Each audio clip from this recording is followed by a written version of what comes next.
Surah Al-Baqarah Ayah 7. ختم الله على قلوبهم وعلى سمعهم وعلى أبصارهم غشاوة ولهم عذاب عظيم. Translation.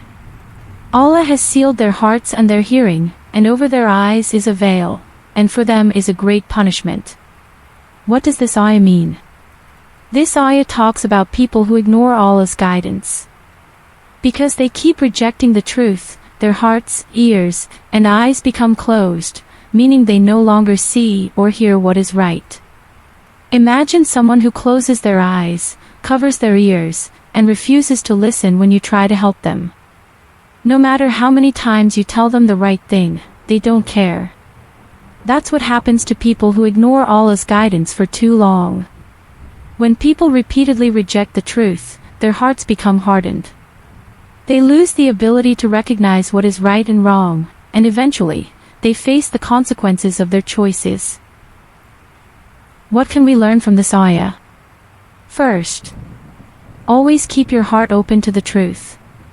If we listen to Allah's guidance and try to follow it, our hearts will stay pure and full of light. Second, don't ignore good advice. If we keep ignoring what is right, it becomes harder to see the truth. That's why we should always try to learn and improve. Third, make dua for guidance. Instead of letting our hearts become closed, we should always ask Allah to keep us on the right path. Key points of this ayah. Allah's guidance is like a bright light. If we accept it, our hearts stay open and full of goodness. But if we keep rejecting it, we may lose our way. Let's always ask Allah to guide us. If you enjoyed this explanation, like, share, and subscribe to learn more simple and meaningful lessons from the Quran.